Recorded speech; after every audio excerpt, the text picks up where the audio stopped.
کہ وجود پذیر کرنے کا باعث بن جاتے ہیں۔ پھر تحقیق ہوتی ہے، پھر ان کی مزید تجربات اور شواہد سے تصدیق ہوتی رہتی ہے، اور اس طرح معاملہ آگے بڑھتا رہتا ہے۔ اس میں جو نظریات قائم کیے جاتے ہیں، جو نتائج نکالے جاتے ہیں، وہ بارہا، جس طرح کہ اس سے پہلے بھی ہم ایک گفتگو میں عرض کر چکے ہیں کہ ایک نوعیت کی تعمیم سے اخذ کر لیے جاتے ہیں۔ یعنی استقراء میں چونکہ جنرلائزیشن ہوتی ہے، آپ نے بہت چیزوں کو دیکھا ہے، مختلف نسلوں میں دیکھا ہے، لوگوں سے سنا ہے، اس کی بنیاد پر آپ یہ کہہ دیتے ہیں کہ یہ چیز اس طرح ہے، یا تمام چیزیں اس نوعیت کی ہیں۔ جیسے تمام انسان فانی ہیں، تمام کوے سیاہ ہیں۔ ظاہر ہے کہ یہ کیا چیز ہے؟ یہ وجوب عادی ہے، یعنی ہمارے سامنے بے شمار چیزیں آئی ہیں، ان سے ہم نے ایک نتیجہ نکال لیا ہے۔ ہو سکتا ہے، یہ امکان اس میں مانا جاتا ہے کہ کوئی ایک چیز اس سے بالکل مختلف سامنے آ جائے۔ تو سائنس کا منہاج چونکہ تجرباتی ہے، اس لیے اس میں ہر وقت اس کا امکان ہوتا ہے کہ جو چیزیں اس نے قانون، قاعدے یا ایک کلیے کی شکل میں بیان کی ہیں، وہ کسی موقع کے اوپر ٹوٹ جائے، اچھا، اور کوئی دوسری چیز سامنے آ جائے۔ یہ بات کہ فلاں چیز میں کوئی اب امکان ہی باقی نہیں رہا، بہت کم ہوتا ہے اس طرح۔ یعنی ظاہر ہے کہ جب کوئی چیز بار بار ہمارے تجربے اور مشاہدے میں آتی ہے، اس سے ہم کلیات اخذ کر لیتے ہیں، اور سارا سائنسی علم اسی بنیاد کے اوپر کام کر رہا ہوتا ہے۔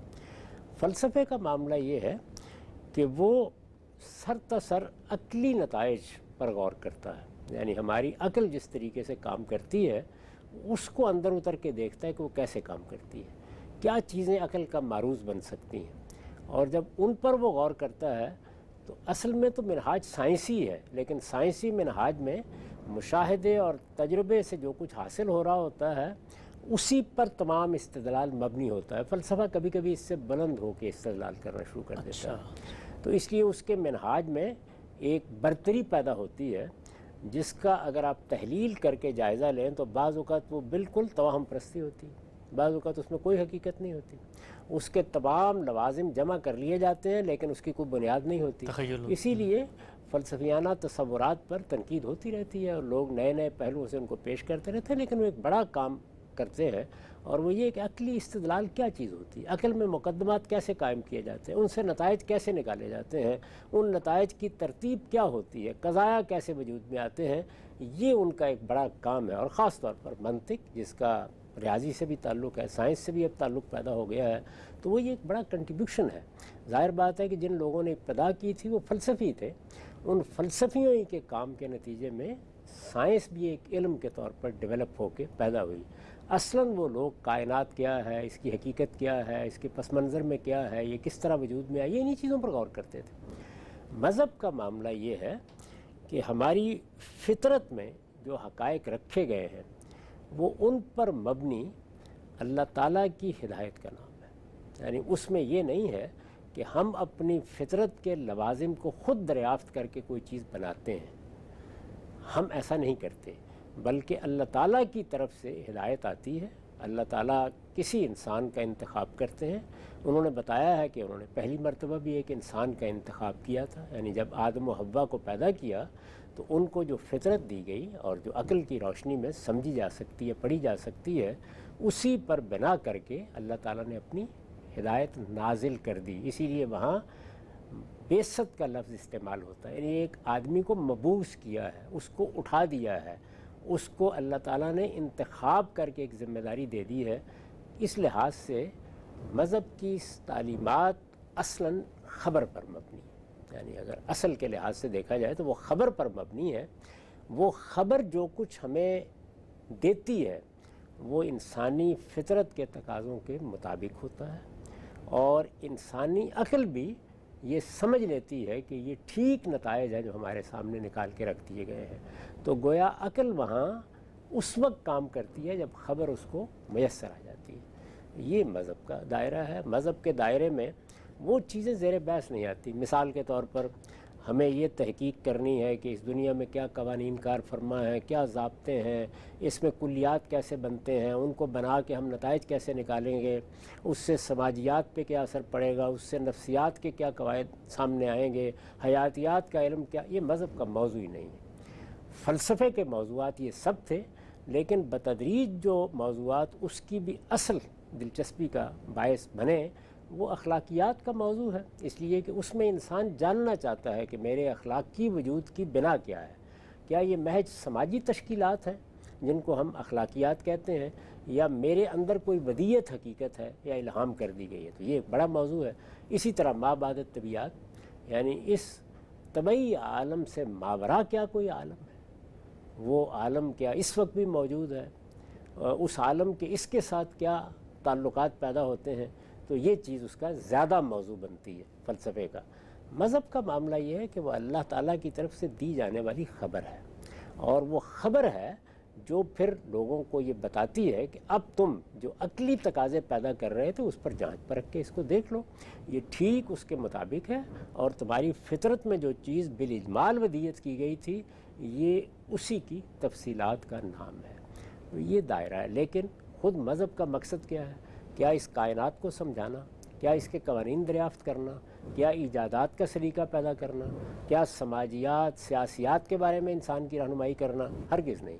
مذہب کا موضوع یہ ہے کہ وہ انسانوں کو یہ بتائے کہ یہ دنیا جو تمہیں دی گئی ہے اس پر دنیا ختم نہیں ہو رہی، اس کے بعد ایک نئی دنیا آنے والی ہے، اس میں تم کو اپنے پروردگار کے سامنے پیش ہونا ہے، اس پیشی کے لیے کیا چیزیں مطلوب ہیں، یہ مذہب کا موضوع ہے۔ اس لیے جو لوگ مذہب پر گفتگو کرتے ہوئے یہ کہتے ہیں کہ پیغمبروں نے دنیا کو کیا دیا ہے، انہوں نے کوئی ایجاد کر کے دے دی ہے، کوئی حیاتیات کے حقائق بیان کر دیے ہیں، کیا لوگوں کو یہ بتا دیا ہے کہ وہ فلاں معاملات میں اپنے مسائل کیسے حل کریں گے، کیا انہوں نے کوئی معیشت میں رہنمائی کر دی ہے، کیا معاشرت میں رہنمائی کر دی ہے؟ تو یہ جتنی چیزیں بھی لوگ بالعموم بیان کرتے ہیں وہ اصل میں مذہب کا موضوع سمجھنے سے قاصر رہے ہیں۔ مذہب کا موضوع یہ چیزیں نہیں ہیں۔ اس لیے میں نے کہا کہ ان تینوں کے دائرے الگ الگ ہیں۔ یعنی فلسفہ یہ دیکھے گا کہ انسانی عقل جن نتائج کو اخذ کرتی ہے اس پورے عمل کو نہ صرف یہ کہ دیکھا جائے، اس میں انضباط پیدا کیا جائے، اس کے قاعدے بنائے جائیں، اس میں کیا چیزیں معروض ہیں، کیا چیزیں موضوع ہیں، ان کو بنیاد بنا کر انسانی علم کو آگے بڑھنے کا موقع دیا جائے۔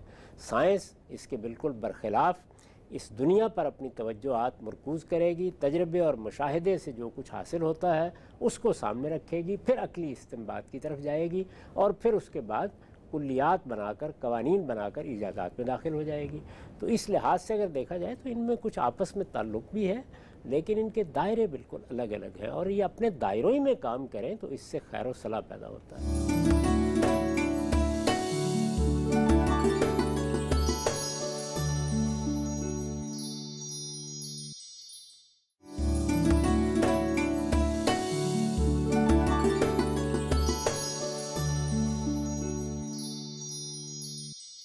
بڑی خوبصورتی سے آپ نے تینوں کے تینوں جو منہاج ہیں ان میں بتایا ہے کہ کیا بنیادی چیز ہے جو زیر بحث آ رہی ہے، مقصد کے لحاظ سے بھی اور ثبوت علم کے لحاظ سے بھی۔ اچھا غلام صاحب، آپ کی زبانی ہم نے سنا اکثر آپ فرماتے ہیں کہ جی مذہب کا موضوع موت ہے، سائنس کا موضوع زندگی ہے، لیکن جو فلسفہ ہے وہ تو زندگی اور موت دونوں پہ کلام کر رہا ہے۔ تو اگر اس لحاظ سے دیکھا جائے تو مذہب کے مقابلے میں، یا مذہب جن موضوعات پر بات کر رہا ہے اپنے کانٹینٹ مشمولات کے لحاظ سے، تو فلسفہ پھر اس کے مقابلے میں ہمیں کھڑا ہوا نظر آتا ہے۔ کیا یہ نتیجہ ٹھیک ہے؟ اس میں کوئی شک نہیں ہے کہ فلسفہ چونکہ ما بعد الطبیعت کو موضوع بناتا ہے تو وہ یہ جاننے کی کوشش کرتا ہے، لیکن کوشش کرتا ہے، بتدریج اس میں ناکامی ہوئی ہے۔ جب ناکامی ہوئی ہے تو خود فلسفہ بہت حد تک سائنس ہی کے نتائج پر انحصار کرنا شروع کر چکا ہے۔ تبدیلیاں آتی ہیں انسانوں میں، فلسفہ اس جگہ نہیں کھڑا۔ آپ کو بہت کم لوگ اب بعد طبیعت اور اس طرح کے معاملات پر بات کرتے نظر آئیں گے۔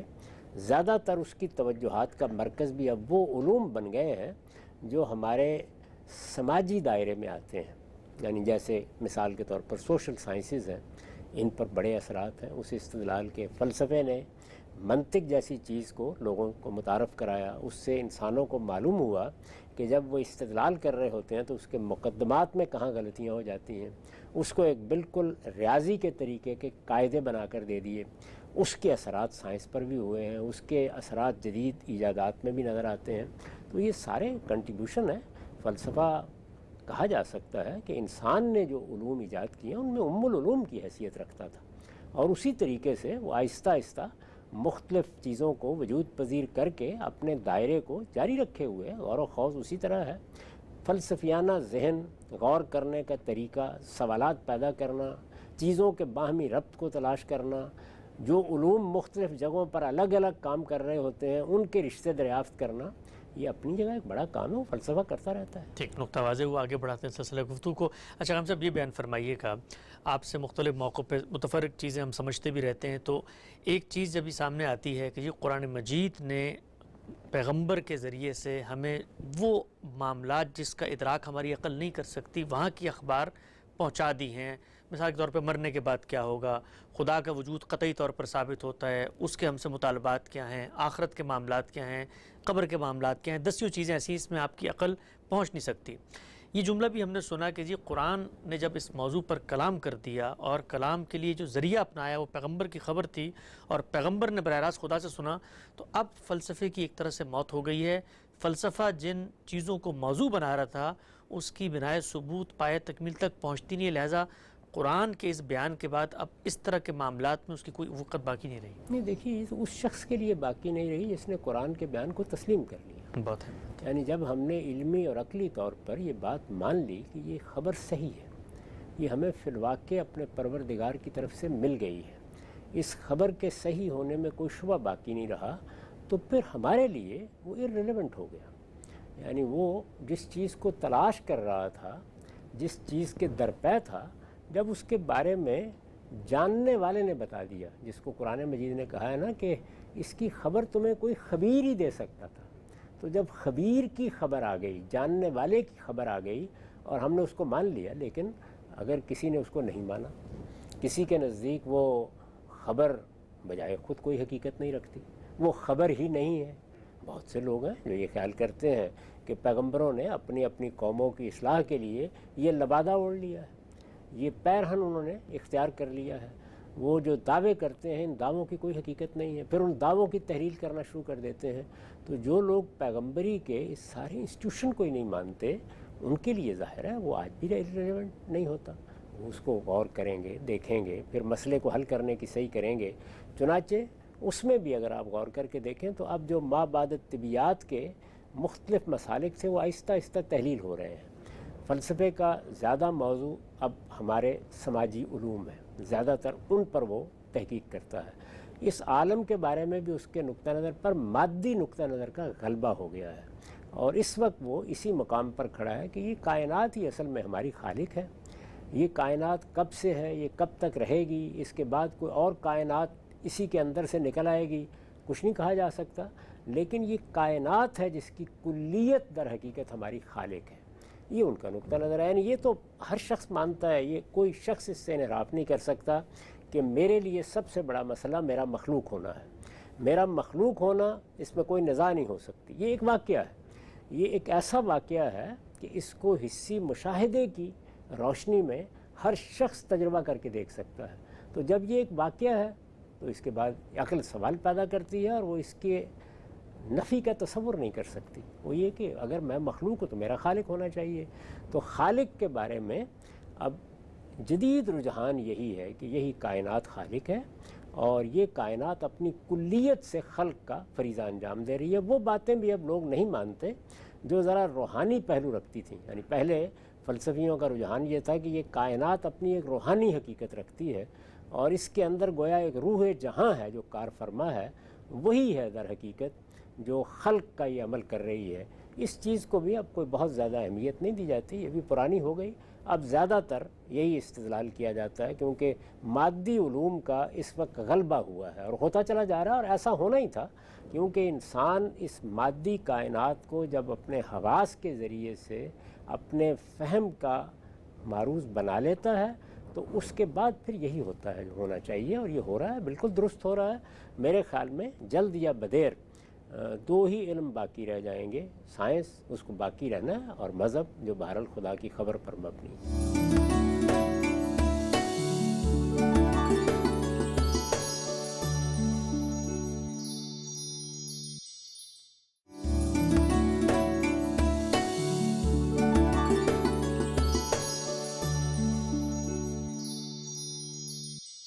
آگے بڑھاتے ہیں سلسلہ گفتگو کو۔ اچھا ایک بڑی اہم بات آپ نے فرمائی کہ جیسے جیسے دنیا تبدیل ہوئی، ظاہری بات ہے ہمارے حواس کی جو گرفت ہے اس میں ارتقا ہوا، سائنسی علوم نشو و نما پا کر ایک جگہ تک پہنچ گئے، اب تجربہ ہے، مشاہدہ ہے، انہی پر مبنی استنباط ہیں، انہی کے نتائج ہیں، اسی طرح سے استقراء کا علم آگے بڑھ رہا ہے۔ اس سب میں غام صاحب جو ہم پرانی قدیم فلسفے کی کتابیں کھولتے ہیں اس میں عالم مثال کی باتیں ہو رہی ہیں، کوئی ذات بہت تعینات قبول کر رہی ہے، ایسی ایسی باتیں ہیں کہ اگر آپ آج کسی جدید پڑھے لکھے انسان کو سنائیں تو وہ کہے گا بھئی یہ تو کوئی قصہ کہانی فکشن ہے، وہ سننا بھی پسند نہیں کرے گا۔ لیکن آج جو ذہین لوگ ہیں جو مذہب کو نہیں مانتے اور کوئی نہ کوئی توجیہ تعبیر کر رہے ہوتے ہیں کائنات کی، وہ ہمیں الحاد پہ کھڑے ہوئے نظر آتے ہیں۔ کیا یہ نتیجہ درست ہے کہ آنے والے وقتوں میں مذہب کے مقابلے میں جو فلسفہ باقی رہے گا وہ الحاد ہی کا فلسفہ ہے، اس لیے کہ اس کی بنا استدلال سائنسی حقائق مشاہدات پہ ہے، نظریہ ارتقاء ہو باقی چیزیں، تو اب فلسفہ اصل میں الحاد بن چکا ہے؟ نہیں، الحاد تو نتیجہ ہے، جس طرح ایمان نتیجہ ہے، اصل چیز یہ نہیں ہے۔ اگر آپ نے مذہب کا مطالعہ کیا، آپ نے اس کے استدلال کا مطالعہ کیا، آپ نے اس پر غور کیا، آپ کا اطمینان ہو گیا تو اس کا نتیجہ کیا نکلے گا؟ ایمان۔ اسی طریقے سے اگر آپ نے کائنات پر غور کیا اور کائنات پر غور کرنے کے بعد آپ کو شرح صدر ہو گیا کہ یہ کائنات ہی ہماری خالق ہے، اس کا کوئی خالق نہیں ہے، کوئی ایسی ماورائے کائنات ہستی نہیں ہے جس کے بارے میں ہم یہ خیال کریں کہ وہ کوئی حی و قیوم ہستی ہے، وہ اس کے پیچھے ہے، اس کا ارادہ، اس کا علم اس میں کار فرما ہے۔ آپ کا اطمینان ہو گیا تو یہ نتیجہ ہے الحاد۔ الحاد تو اصل میں نتیجے کے طور پر پیدا ہوتا ہے۔ اس کو اگر آپ اس زاویے سے دیکھ لیں کہ وہ اس خبر کا انکار کر دیتا ہے تو ہم اس کو الحاد کہتے ہیں۔ اس میں بھی اس وقت تک اگر خالص فلسفے کے لحاظ سے یا خالص علم کے لحاظ سے آپ دیکھیں تو بہتر پوزیشن ان لوگوں کی ہے جو یہ کہتے ہیں کہ اس میں ہم کوئی بات حتمی طور پر کہہ نہیں سکتے۔ دونوں امکانات ہیں، یعنی یہ خبر جو پیغمبروں کے ذریعے سے دی گئی ہے یہ درست ہو سکتی ہے، اس کا امکان ہے، اس کی نفی کے لیے کوئی استدلال نہیں سامنے آ گیا یا حقائق نہیں سامنے آ گئے۔ جب بھی آپ کوئی نقطہ نظر قائم کرتے ہیں تو یا اس کے اس بات کے لیے آپ کے پاس دلائل ہوں گے یا اس کی نفی کے لیے دلائل ہوں گے۔ تو مذہب کا مقدمہ جو کچھ بھی ہے اس پر اعتراضات کریں، سوالات کریں، لیکن کیا ایسی صورت پیدا ہو گئی ہے کہ ہم اس کو اٹھا کر پھینک سکتے ہیں؟ اس طرح کی صورتحال نہیں ہے۔ تو وہاں بھی بہتر زاویہ نظر انہی لوگوں کا ہے جو یہ خیال کرتے ہیں کہ ہم اس میں کچھ کہنے کی پوزیشن میں نہیں ہیں، غور کر رہے ہیں، ہو سکتا ہے کہ ایک بات واضح ہو جائے، ہو سکتا ہے دوسری بات واضح ہو جائے۔ تو الحاد اور ایمان نتائج ہیں، اور میرے خیال میں جب تک دنیا قائم ہے یہ اسی طرح رہیں گے۔ کبھی کسی کا زیادہ غلبے سے کیا مراد ہے؟ یعنی زیادہ لوگ ایمان کی بات کرنے والے ہوں گے، زیادہ لوگ الحاد کی بات کرنے والے ہو جائیں گے۔ یہ دنیا میں اس سے پہلے بھی ہوتا رہا ہے، بستیوں میں ہوتا رہا ہے، اس سے کوئی فرق نہیں پڑتا۔ ایک زمانے میں شرک کو غلبہ حاصل ہو گیا تھا، ایسا ہی غلبہ تھا، ساری تہذیبیں مشرکانہ تہذیبیں تھیں، ان کی پوری تاریخ مشرکانہ تہذیبوں کی تاریخ ہے۔ پیغمبروں نے اس صورتحال کو تبدیل کر کے رکھ دیا، دو پیغمبروں نے، یعنی سیدنا مسیح نے اور رسالت مآب صلی اللہ علیہ وسلم نے۔ تو اس لیے یہ الحاد اور ایمان کی کشمکش ایسے ہی رہے گی، اس میں یہ پیشین گوئیاں نہیں کرنی چاہیے جس طرح بعض لوگ یہ سمجھتے ہیں کہ ایک وقت ایسا آئے گا کہ ایمان ہی ہوگا دنیا میں۔ یہ فطرت کے خلاف ہے، ایسا ہو نہیں سکتا۔ اسی طرح کی بات بعض لوگ یہ کہتے ہیں کہ نہیں اب الحاد آہستہ آہستہ سب پہ غلبہ پا لے گا، اس کا بھی کوئی امکان نہیں ہے۔ دونوں چیزیں اپنی کشمکش میں اسی طریقے سے آگے بڑھتی رہیں گی، کبھی کسی ایک چیز کا غلبہ ہوگا، کبھی دوسری چیز کا غلبہ ہوگا۔ انسانی فطرت جیسی اللہ نے بنائی ہے وہ ویسی ہے، اور اس میں یہ دونوں امکانات اسی طریقے سے باہم دست و گریباں رہتا ہے۔ یہ ایک جدلیات ہے جو جاری ہے، میرا نہیں خیال کہ اس میں کوئی فیصلہ کن جگہ آ سکتی ہے۔ یہاں سے بڑی خوبصورتی سے آپ نے ایک نازک پہلو کو واضح کیا، آگے بڑھاتے ہیں۔ اچھا، ابھی جو فرق ہم نے آپ کی زبانی سنا کہ جی سائنس میں، فلسفے میں اور اسی طرح مذہب میں جو فرق ہوتا ہے بنیادی طور پہ فلسفے کے اندر مابعد طبیعت پہ غور ہو رہا ہے، ان حقائق پر، لیکن کوئی محکم بنائے ثبوت نہیں ہے جس کی وجہ سے ارتقاء ہے، نظریات میں ارتقاء ہے۔ اہل فلسفہ یہ کہتے ہیں کہ یہ جو آپ ہمارے بارے میں کہہ رہے ہیں کہ ہمارے نظریات تغیر ہوتا ہے، تبدیلی ہوتی ہے، یہ تو مذہب میں بھی ہوتی ہے۔ دنیا کے اندر اس وقت ہزاروں مذاہب ہیں، ان کو بھی اگر آپ کیٹیگرائز کر لیں مسٹک ریلیجنز اور الہامی ریلیجن، تو الہامی مذاہب میں خود ایک طرح کا تغیر ارتقاء ہمیں نظر آتا ہے۔ تو ارتقاء تو فلسفے میں بھی ہے، ارتقاء مذہب میں بھی ہے۔ نہیں، ارتقاء کا کیا مطلب ہے؟ ارتقاء کا مطلب تو یہ ہے کہ بات آگے بڑھنی چاہیے۔ آپ یہ کہیے کہ اختلافات ہوتے ہیں، ظاہر ہے کہ فلسفے میں بھی ہوں گے، سائنس میں بھی ہوتے ہیں۔ اس وقت بھی اگر آپ سائنس کی وہ چیزیں پڑھیں جو دور حاضر میں یا آج کل زیر بحث ہیں، تو آپ کو بہت سے نئے نظریات کے بارے میں معلومات حاصل ہو جائیں گی۔ ہر چیز میں کچھ نہ کچھ تبدیلیاں آ رہی ہیں، تغیرات آ رہے ہیں۔ اس میں ایسا بھی ہوتا ہے کہ علم بعض موضوعات میں آگے بڑھتا ہے، بعض میں پیچھے چلا جاتا ہے۔ تبدیلیاں اور تغیرات انسانی علوم میں ناگزیر ہیں۔ میں نے ابھی آپ سے عرض کیا کہ جتنے کلیات ہم نے قائم کر لیے ہوئے ہیں، کسی بھی وقت کوئی چیز ہمارے مشاہدے میں آ سکتی ہے جو ان کلیات کو ختم کر دے۔ یہ ہوتا رہتا ہے۔ تو سائنس بھی اپنی چیزوں کا جائزہ لیتی رہتی ہے، اس میں تبدیلیاں تغیرات ہوتے رہتے ہیں۔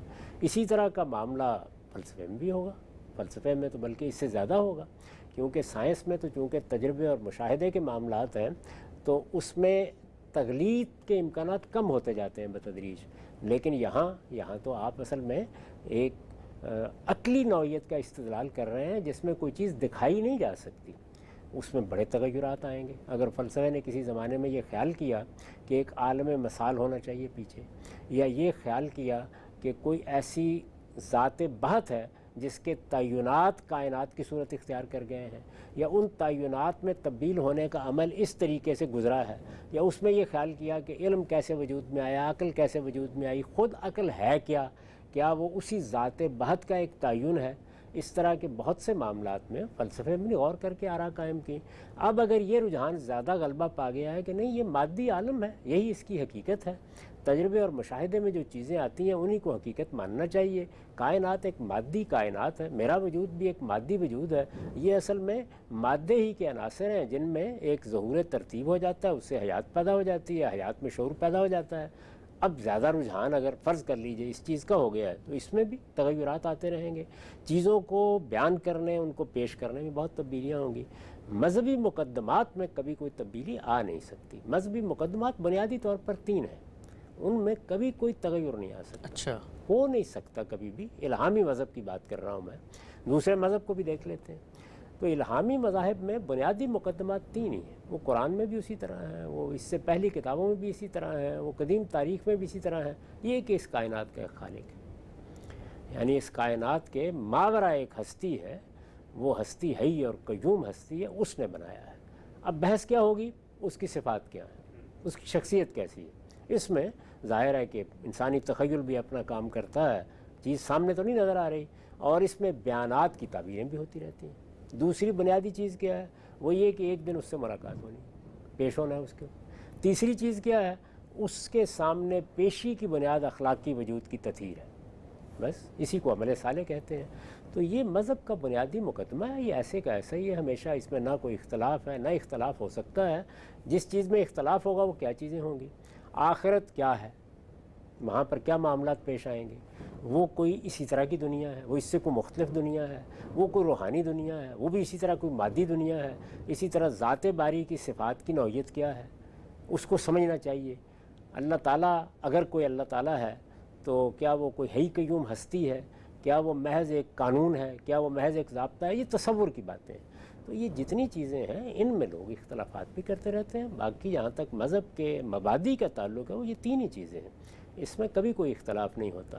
اس کے بعد جو کچھ آگے پیش آتا ہے وہ اسی طرح ایک انسانی علم ہے، جس طرح سے ہمارے علوم ہیں، ہم بھی اسی طریقے سے اپنے قانون پر غور کرتے ہیں، اللہ تعالیٰ کی ہدایت پر غور کرتے ہیں، اس میں اہل علم کے مختلف مسالک بھی بنتے رہتے ہیں، اور میرا خیال ہے یہی انسان کا حسن ہے، وہ اسی طریقے سے چیزوں پر غور بھی کرتا ہے۔ بنیادی مقدمات طے ہیں، اس کے مقابل میں صوفیانہ مذاہب ہیں۔ صوفیانہ مذاہب کی بنیاد بھی بالکل ایک قاعدے پر ہے، اور وہ یہ ہے کہ انسان بعض ایسے اعمال اختیار کر سکتا ہے یا ایسی بعض ریاستیں کر سکتا ہے جس سے اس کا تعلق براہ راست پیدا ہو جاتا ہے، حقیقت کو دیکھ اور وہ حقیقت کو جان سکتا ہے۔ تو یہ بنیادی مقدمہ ہے، اس بنیادی مقدمے میں ان کے بھی کوئی اختلاف نہیں۔ اچھا، اس میں جو وہ مشاہدات اپنے بیان کرتے ہیں ان مشاہدات میں بھی کوئی اختلاف نہیں، یعنی زیادہ تر لوگ وہی ہیں کہ جو اس مشاہدے کو یا وحدت الوجود کی صورت میں بیان کرتے ہیں یا وحدت الشہود کی صورت میں بیان کرتے ہیں۔ تو کیا اختلاف ہے؟ کوئی اس طرح کا اختلاف نہیں۔ اب تعبیر کے آگے مسائل پیدا ہوتے ہیں، وہ دنیا کے ہر علم میں اس طرح رہیں گے۔ ان کے بارے میں یہ خیال کرنا کہ تمام انسان ایک ہی طریقے سے سوچنے لگ جائیں، یہ اصل میں خود انسان کی اہانت ہے۔ انسان ایسا نہیں ہے، اور اس کے پروردگار نے بھی جب اسے دین دیا ہے یا ہدایت دی ہے تو اس کی جو شخصیت بنائی ہے اس کے لحاظ ہی سے مطالبات کیے ہیں اس سے۔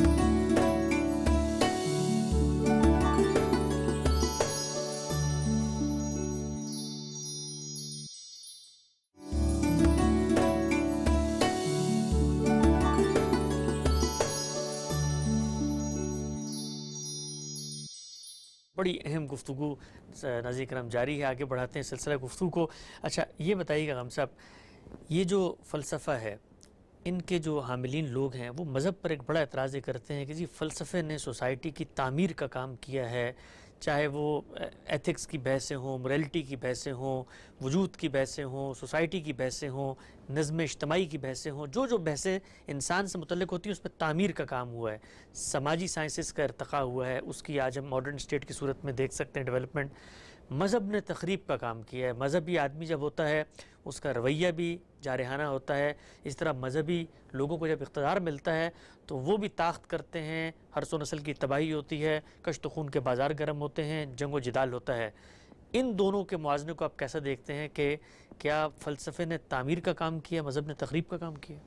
بات یہ ہے کہ فلسفے کا موضوع جس طرح کہ آپ نے بیان کیا وہ میری زندگی ہے، یعنی میرا سماج، میری معاشرت، میری سیاست، میری معیشت، میرے مسائل، تو وہ اس کو جب موضوع بنائے گا تو تعمیر ہی کرے گا، ظاہر ہے کہ اس کا موضوع یہی ہے۔ اسی طرح سائنس اصلاً کیا کر رہی ہے، اس کائنات کو سمجھے، اس کے قوانین کو سمجھے اور لوگوں کے لیے سہولت پیدا کرے، وہ کرے گی، وہ بھی تخریب کا کام کرتی ہے، لیکن اصلاً تو اس کا یہ مقصود نہیں ہے۔ مذہب کے بارے میں یہ سمجھنا چاہیے کہ اس کا موضوع یہ چیزیں ہی نہیں ہیں، یعنی اس سے یہ توقع کیوں کی جائے؟ وہ تو انسانوں کو یہ بتانے کے لیے آیا ہے کہ اس دنیا کے بعد ایک دوسری دنیا ہے، تمہیں اس کی تیاری کرنی ہے۔ اب رہ گئی یہ بات کہ اس کے نتیجے میں تخریبی لوگ پیدا ہو جاتے ہیں، مارنے کے لیے نکل کھڑے ہوتے ہیں، لوگوں کے خلاف اقدامات کرتے ہیں، اس میں کوئی شک نہیں کہ ایسا ہوا ہے۔ یعنی مذہب کی تعبیر میں اس طرح کے مسائل پیدا ہو جاتے ہیں جس میں بہت سے لوگ دوسروں کے سروں پر تلوار لے کے کھڑے ہو جاتے ہیں، لیکن یہ کام تو سیاست میں بھی ہوتا ہے، یہ تو تمدن کی تعمیر میں بھی ہوتا ہے، یہ بستیاں بسانے میں بھی ہوتا ہے، یہ انسان کے معاشی عمل میں بھی ہوتا ہے۔ یعنی آپ اگر معاشی عمل ہی کی تحلیل کرنا شروع کر دیں جس پر انسان کے وجود کا انحصار ہے، تو آپ اس میں ظلم، عدوان، انسانوں کو جس طریقے سے مار ڈالا گیا ہے اور جیسے کہ وسائل کی تقسیم میں خرابیاں پیدا ہوئی ہیں، اس کی ایک ہولناک داستان آپ کے سامنے آ جاتی ہے۔ یعنی انسانوں کو مارنے کا صرف ایک ہی طریقہ نہیں ہے کہ بم چلا دیا جائے، ان کے مارنے کے لیے جو نظم آپ بناتے ہیں، جس طریقے کے معاشی اصول آپ قائم کرتے ہیں، معیشت کو جس طریقے سے کام کرنے کے مواقع دیتے ہیں، تو یہ ذرا دیکھیے کہ خود کارل مارکس نے جب اس کے خلاف احتجاج کیا ہے اور یہ چاہا ہے کہ انسانوں کو کسی دوسری دنیا میں لے جایا جائے، تو وہ کیا چیز تھی جس کے خلاف احتجاج کیا؟ وہ مذہب تو نہیں تھا، وہ اصل میں معیشت کے وہ عوامل تھے جو دنیا میں کار فرما ہے۔ سائنس، اس کی تخریب کاریوں کی بھی ایک داستان ہے۔ کل کو کوئی قوت کسی کے ہاتھ میں آ گئی تو کہا نہیں جا سکتا کہ وہ کیسی تقریب اس کے نتیجے میں پیدا کر دے۔ پہلی دوسری جنگ عظیم مذہب نے تو برپا نہیں کی، بے شمار اور سیاسی نوعیت کے خلفشار ہیں جن میں ایک دوسرے کو مارا بھی جاتا ہے اور ایک دوسرے کے خلاف اقدامات بھی ہوتے ہیں۔ یہ امریکہ بہادر جو کچھ دنیا میں کرتا رہا ہے، جو کچھ سوویت یونین نے کیا، یہ سب کیا مذہب نے ان کو سکھایا تھا؟ تو اس لیے یہ انسان ہے، اس کو سمجھنا چاہیے۔ وہ مذہب کو اختیار کرتا ہے، اس صورت میں بھی فساد پیدا کر دیتا ہے، وہ سائنس کو اختیار کرتا ہے، اس میں بھی۔ بات وہی ہے جو فرشتوں نے بارگاہ ایزدی میں کہہ دی تھی کہ انسان کو آپ نے اختیار دے دیا ہے، جس کے پاس اختیار اور ارادے کی طاقت ہوگی وہ اس کو غلط استعمال بھی کرے گا۔ غلط استعمال کرنے والوں کی تعداد ہمیشہ بہت کم ہوتی ہے۔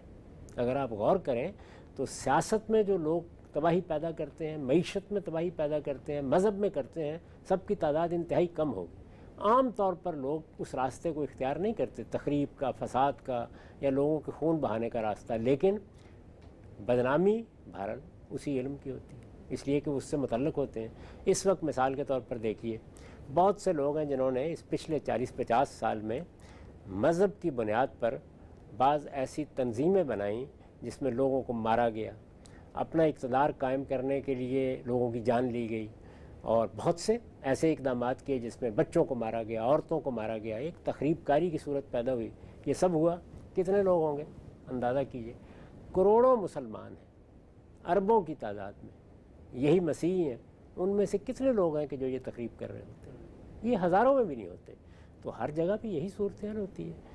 مذہبی معاملات میں بھی آپ اگر غور کریں تو اب مارنا ہے، مارنا ہے کیا مطلب ہے؟ جنگ کر کے مارنا ہے، مجرم کو مارنا ہے۔ یہ کون ہے جو آج کہے گا کہ اس کے اوپر پابندی لگائی جا سکتی؟ یہی کریں گے نا کہ جنگ کے مقاصد طے کریں گے، کب کرنی چاہیے، یعنی دنیا نے اس وقت یہ فیصلہ کر لیا عقلی اور علمی طور پر، اور فلسفے نے بھی ان کو بتا دیا ہے کہ دنیا میں جنگ کے امکانات ختم ہو گئے۔ ابھی تو ہم اپنے ہوش میں کتنی جنگیں دیکھ چکے ہیں، ابھی جاری ہے یوکرین اور بڑی تباہ کاریاں دیکھ چکے ہیں، اس وقت بھی یوکرین میں جاری ہے۔ تو ہر جگہ یہ چیز ہو رہی ہوتی ہے، لیکن یہ بہت تھوڑے لوگ ہوتے ہیں یہ کر رہے ہوتے ہیں۔ دنیا میں بحیثیت مجموعی امن، سلامتی، خیر، اس کا غلبہ ہوتا ہے۔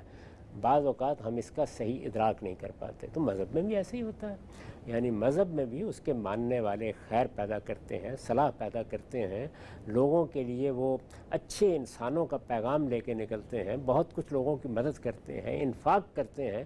ابھی بھی آپ دیکھیں مذہب کے نام پر چیریٹی کا اگر آپ اندازہ کریں تو آپ حیران رہ جاتے ہیں کہ کتنے بڑے پیمانے پہ لوگ مال خرچ کرنے کے لیے تیار ہو جاتے ہیں۔ مذہبی تعلیمات کتنے بڑے پیمانے پر لوگوں کو راستی پر رکھنے کا باعث بنتی ہیں۔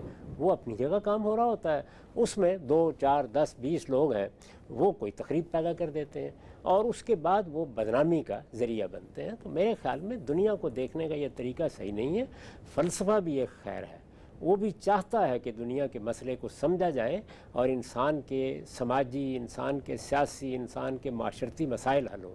سائنس بھی چاہتی ہے کہ وہ انسانوں کے لیے سہولت پیدا کرے، اور مذہب بھی چاہتا ہے کہ اس دنیا میں انسان اتنی پاکیزگی اختیار کر لے کہ وہ آخرت میں جنت کے لیے منتخب ہو سکے۔ مقاصد الگ الگ ہیں، لیکن سب کا نتیجہ صلاح و فلاح ہونا چاہیے۔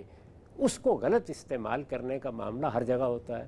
سائنسدان ہو سکتا ہے کسی موقع پر یک بہ یک پتہ چلے کہ کوئی ایسی چیز ایجاد کر بیٹھے ہیں جو پوری دنیا کی تباہی کا باعث بن گئی۔ یہ ابھی ہمارے ہاں جو ایک بڑی وبا پھیلی، اس میں آپ دیکھیے یہ بات ہوتی رہی کہ یہ غالباً کسی تجربے کی غلطی ہے جس میں یہ چیز پھیل گئی ہے۔ کہا نہیں جا سکتا کہ کسی وقت حقائق سے پردہ اٹھے اور معلوم ہو کہ فی الواقع اسی طریقے سے ہوا ہے۔ تو دنیا میں کیا چیز تباہی کا ذریعہ بن جائے گی، کیا بربادی کا ذریعہ بن جائے گی، اس کے مواقع انسان کو ملتے رہتے ہیں۔ وہ بات جو فرشتوں نے کہی تھی اس کی اللہ تعالیٰ نے تردید نہیں کی۔ انہوں نے کہا کہ آپ جب ارادہ و اختیار دے رہے ہیں تو اس کے نتیجے میں فساد پیدا ہوگا۔ کہ فساد ہر دائرے میں پیدا ہوتا ہے، اس کو مذہب بھی نہیں روک سکتا، یہ ممکن ہی نہیں۔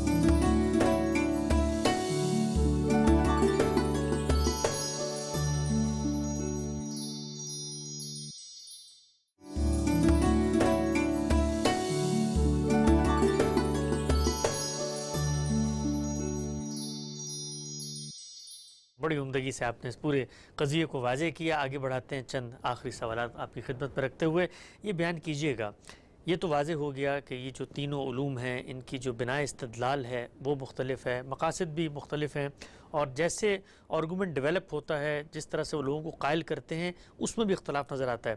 لیکن سائنس اور فلسفہ جو ایپٹیٹیوڈ پیدا کرتا ہے ایک بندے میں، یعنی لاجک، ریزننگ، آپ نے استدلال کا جائزہ لینا ہے، تجزیہ کرنا ہے، تنقیح کرنی ہے، آپ کو لگتا ہے کہ ایک فلسفیانہ ذہن مذہب کے قریب آسانی سے آ سکتا ہے؟ چونکہ مذہب کو مان لیا جب آپ نے، تو اس کے بعد مذہب میں بھی تو استدلال ہو رہا ہے، وہاں بھی وجودی حقیقتوں پہ استدلال ہو رہا ہے، وہاں بھی اصل سے فرق کا تعلق ہے، پورا مذہب ایک منظم اور مربوط نظام فکر میں جڑا ہوا ہے، ایک مقصدیت ہے اس کے اندر۔ تو جو ایپٹیٹیوڈ پیدا کرتی ہے سائنس اور فلسفہ، اس سے ایک آدمی اچھا مومن نہیں بن سکتا؟ یہ ضروری نہیں ہے۔ اچھا، بالکل ضروری نہیں ہے۔ اس کی وجہ یہ ہے کہ سائنس بڑی قیمتی دولت ہے، اس کے نتیجے میں کتنی سہولتیں ہمارے لیے پیدا ہوئی ہیں۔ تجربات، مشاہدات نے کیا کچھ انسان کو دیا ہے، کتنی بیماریوں کے علاج دریافت ہو گئے ہیں۔ سرجری بجائے خود ایک بہت بڑی نعمت ہے انسان کے لیے۔ ہم جب پرانے زمانے کے معاملات دیکھتے ہیں تو رونگٹے کھڑے ہو جاتے ہیں کہ انسان ان تکلیفوں کا کیا کرتا ہوگا۔ تو بڑے احسانات ہیں سائنس کے اگر آپ غور کر کے دیکھیں، لیکن یہ کہ اس میں چونکہ انسان اس زندگی کو اصل بنا لیتا ہے، اسی میں غلطان رہتا ہے، اسی کے تجربات، مشاہدات اس کے وجود کا احاطہ کیے رہتے ہیں، تو وہ بعض اوقات اس سے بے نیاز ہو جاتا ہے کہ کوئی موت بھی ہوگی اور اس کے بعد بھی کوئی معاملہ ہوگا۔ تو یہ ضروری نہیں ہے، یعنی اس کے نتیجے میں بعض اوقات بے نیازی اپنی آخری حد میں پیدا ہو جاتی ہے۔ فلسفے کا معاملہ بھی یہی ہے، وہ چونکہ انسان کو یہ سکھاتا ہے کہ وہ چیزوں کی تحلیل کرے، اس تحلیل کے نتائج دنیا میں بھی نکلتے ہیں۔ آخر یہ فلسفیانہ افکار ہیں جنہوں نے موجودہ دنیا کو وجود پذیر کرنے میں بڑا کردار ادا کیا ہے۔ بہت بڑے فلسفی ہیں جنہوں نے انسانی افکار کی تحلیل کی ہے۔ مذہبی لوگوں نے جو استبداد پیدا کر دیا تھا اس کے خلاف جدوجہد کی ہے۔ دنیا میں جمہوریت اور اس طرح کے نظام وجود پذیر کرنے میں بڑی مدد کی ہے۔ بہت سے سماجی علوم بہت ترقی یافتہ صورت میں ہمارے سامنے آئے ہیں، تو اس میں بھی خیال ہوتا ہے کہ دنیا کا مسئلہ ہم نے حل کر لیا ہے، اس میں اب کیا چیز ہے۔ تو میرے نزدیک جب تک آپ کسی چیز کو اس کے اصل پر کھڑے ہو کر سمجھنے کی کوشش نہیں کرتے اور یہ طے نہیں کر لیتے کہ آپ کو کسی ایک علم کی بنیاد پر آخری فیصلے صادر نہیں کرنے، طالب علمانہ ایٹیچیوڈ آپ کے اندر، میں نے دیکھا ہے بہت سے لوگ ہیں جو فلسفے کی کامیابیاں دیکھ کر، موجودہ دور کو دیکھ کر، جدید ریاست کو دیکھ کر جو رویہ اختیار کرتے ہیں وہ مذہب کی تضحیق کا رویہ ہوتا ہے۔ ان کو اس کا بھی احساس نہیں ہوتا کہ ایک چیز کے ماننے والوں کی کتنی بڑی تعداد ہے۔ وہ اس کے وہ پہلو جن میں لوگوں نے خرابی پیدا کر کے تخریب کو وجود بخش دیا، ان کو بڑا نمایاں کرنا شروع کر دیتے ہیں۔ ان کو خیر و صلاح کے پہلو نظر آنا بند ہو جاتے ہیں۔ انسان کس طرح کے مذہب بعض اوقات پیدا کر دیتا ہے اور کس درجے کے پیدا کر دیتا ہے، وہ ہمارے ساتھ چلیں اور ہم ان کو دکھائیں کہ کس طرح کے لوگ ہمارے قدیم مدرسوں میں، ہماری خانقاہوں میں کس طرح کے لوگ، کس درجے کے لوگ پیدا ہوتے ہیں، کتنے متقی، کتنے پرہیزگار، کتنے انسانیت کا درد رکھنے والے، لیکن چند تخریب کی صورتوں کو سامنے رکھ کے وہ بعض اوقات اس کی تعمیم کرنا شروع کر دیتے ہیں۔ تو اس لیے میرے خیال کے مطابق ایک مثبت رویہ علوم کے بارے میں اور انسان کا اپنے حدود کو سمجھ کر ایک طالب علم بن کے رہنا، نہیں میں ہر چیز کا جائزہ لوں گا، اور جیسے کہ میں نے عرض کیا اگر وہ کسی چیز کو نہیں مان رہا تو تب بھی اس جگہ کھڑا ہے کہ نہیں، میں جب تک میرے پاس انکار کے قطعی دلائل نہیں آ جاتے اس وقت تک میں ایک طالب علم کی جگہ کھڑا ہوں، اور میں اس امکان کو مانتا ہوں کہ پیغمبروں کی بات بھی درست ہو سکتی ہے، صوفیہ کی بات بھی درست ہو سکتی ہے، اور سائنسی حقائق بھی درست ہو سکتے ہیں۔ جب تک ان چیزوں کے بارے میں یہ امکان مان کر بات نہ کی جائے، میرے خیال میں طالب علمانہ رویے نہیں آ سکتے، اور طالب علمانہ رویے ہر جگہ چاہیے۔ کوئی علم بھی ضروری نہیں پیدا کرے، مذہبی علوم نے طالب علمانہ رویوں کا خاتمہ ہی کر دیا کم و بیش، اس لیے کہ وہاں ایک خاص طرح کا جمود آ گیا، یہ کہہ دیا گیا کہ ہم تو تقلید کریں گے، ایک خاص دور کے علم کی نفی نہیں ہو سکتی، جو روایت بن گئی ہے اس روایت سے ہٹ کے نہیں سوچا جا سکتا، تو وہاں بھی طالب علمانہ رویے کی نفی ہو جاتی ہے۔ تو اس لیے یہ اصل چیز یہ نہیں ہے کہ کوئی سائنس یہ کام کر دے گی یا مذہب یہ کام کر دے گا، اصل چیز یہ ہے کہ ہمارے اندر جو انسان ہے، کیا ہم نے اس انسان کو اس کے صحیح انسانی خطوط پر دریافت کیا ہے؟ کیا ہم دوسروں کے افکار کا احترام کرنا سیکھ گئے ہیں؟ کیا ہم نے بات کرنے کے مہذب اسالیب اپنا لیے ہیں؟ کیا ہم اپنے علم میں غلطی کے امکان کو تسلیم کر کے دنیا کے ساتھ بات کرنا سیکھ گئے ہیں؟ اگر یہ ہم سیکھ گئے ہیں تو پھر امن ہی امن ہے۔ اگر ہم نے یہ نہیں سیکھا تو مذہبی ہو کر بھی ہم تخریب کریں گے، سائنسدان ہو کر بھی تخریب کریں گے، فلسفی ہو کر بھی تخریب کریں گے۔ بہت ہی خوبصورتی سے اور بڑی عمدگی سے ناظرین نے ایک بہت ہی مشکل، کٹھن اور دشوار موضوع مذہب، سائنس، فلسفہ، ان کی اصل کیا ہے، منہاج کیا ہے، سر رشتہ کیا ہے، بنیاد کیا ہے، مقصد اور آپس میں نوعیت کے اعتبار سے اختلاف کیا ہے، ایک بڑے ہی کٹھن موضوع کو غامدی صاحب نے بہت سادہ اور عام فہم انداز میں سمجھایا۔ ضمنی توضیح اشکالات آپ لوگوں کے ذہن میں بھی پیدا ہو رہے ہوں گے، آئندہ نشست میں غامدی صاحب کی خدمت پر رکھیں گے۔ وقت یہاں پہ ختم ہوتا ہے، دوبارہ حاضر خدمت ہوں گے، اب تک آپ کا بہت شکریہ۔